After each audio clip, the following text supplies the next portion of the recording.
Well, as this pandemic continues, more and more parents are considering homeschooling. Some may have been thinking about it before, and this was sort of that push they needed to give it a try. Homeschooling certainly can come with challenges, but advocates say it is also very rewarding. Here with some tips and advice is Master Mom Amanda Olson from Olson's Martial Arts Academy. And Amanda, always good to have you back on the show. Thank you, Amy. And what a perfect topic, because so many people are trying right now to get so much information on homeschooling to see if this might be something that would work for them. Yeah, it's a big question right now, and a lot of the questions that I'm getting are, what if we homeschool for a while, but then we want to go back to school, or what resources are there available?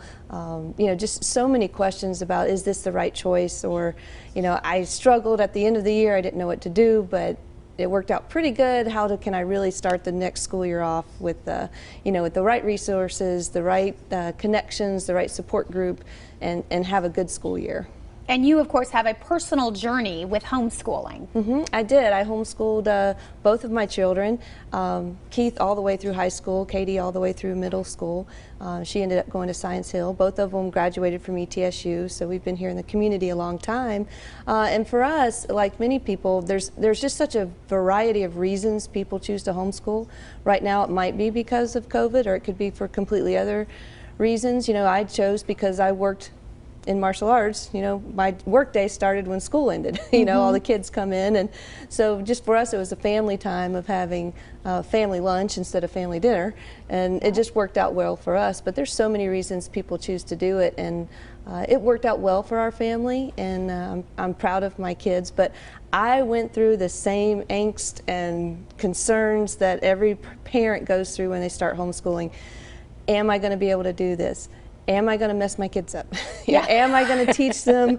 Am I going to be able to teach them what they need, to be able to get into the college of their choice and things like that? And the answer is yes, you can. The first standardized test that Keith took, and I was so nervous. Right. I was like, what have I missed? It's almost like you're taking the test. Oh, yeah. It's like it's a complete reflection. Yeah, and and homeschooling is required that's proctored by an outside. I'm not grading the test, right. And independent group grades the test, and he did well, he did fine, and after that I was like, okay, we're on the right track, things are going to be okay. The affirmation you needed, right? Yes, absolutely, I did. And it's important to note that I think a lot of people feel like, well, my goodness, I guess I just make it up as I go. That's not the case. There are so many resources available and trails that you can follow. Right, absolutely. There are you can have your child go to a Google Classroom virtually from your home, where they're actually interactive with the teacher who's teaching the course. They're just doing it from home, so you're not even the homeschool teacher, you're just making sure they do it. There are curriculums where all the lesson plans are done for you. The tests are already written. You just buy that set of curriculum and just make sure your child goes through that, help them with answering the questions and that sort of thing.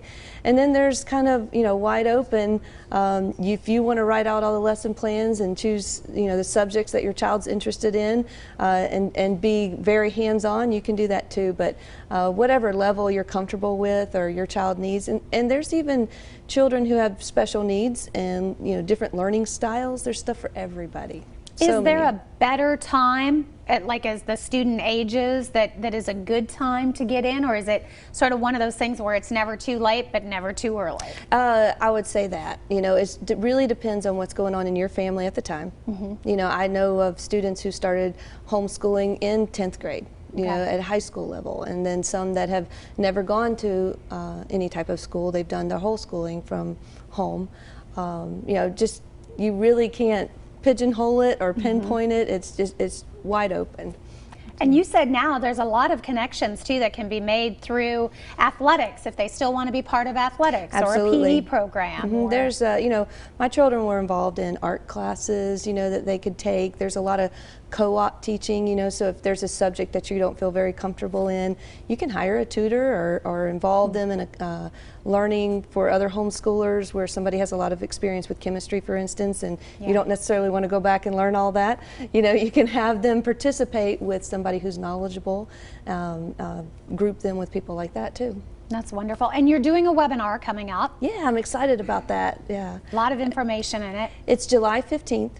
And a lot of the questions I've been getting are about homeschooling, and since I am a homeschool parent myself, being involved in that, and at the academy we have a lot of homeschoolers who use martial arts as their PE, so I have a lot of connections and things that way. So the webinar is going to be able to answer hopefully a lot of questions. I have been getting a lot of questions, so I will try to get to them as quickly as possible, and it is filling up. I do have a limit of 100 people and we're already halfway full. So please register if somebody's interested in that. Wonderful. And we're going to continue this conversation next week. Yes. Like you said, the interest continues to grow. We'll give everybody the information. As she said, it is filling up, but if you would like to take part in that free homeschooling webinar, it is happening July 15th. That is a Wednesday at 1 o'clock. You can register at that website right there, askmastermom.com. Thank you, Amanda. Thank you, Amy. The